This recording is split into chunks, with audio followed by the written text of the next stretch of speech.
Hello, welcome to the final section of Season 3 of the Leukopak Lady.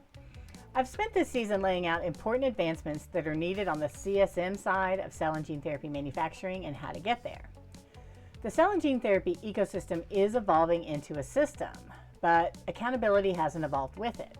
So for the next few episodes, I want to zoom out and define the future of the field.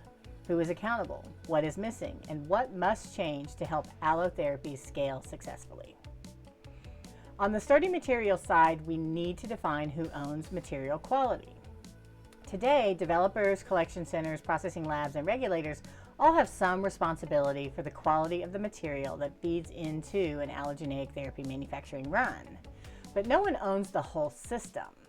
And it's not really that no one is responsible, but that responsibility is distributed in a way that prevents ownership.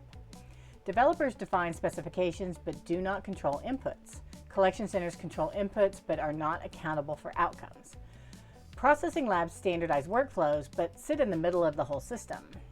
And regulators evaluate outputs but do not define upstream ownership.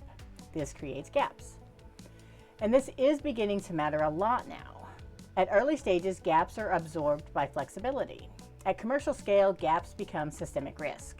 And this leads to inconsistent manufacturing, regulatory uncertainty, delays in approval, and increased costs. So let's make this real for a moment. Imagine a manufacturing run fails or underperforms. The cells don't expand or the final product doesn't meet release criteria. Where does that problem get traced back to? The developer may point to starting material. The collection center may easily demonstrate that the material met specs. The processing lab says that the workflow was followed, and the regulator is just left evaluating a failed outcome. But no one can clearly say who made a decision that led to that failure or who is accountable for preventing failure in the future.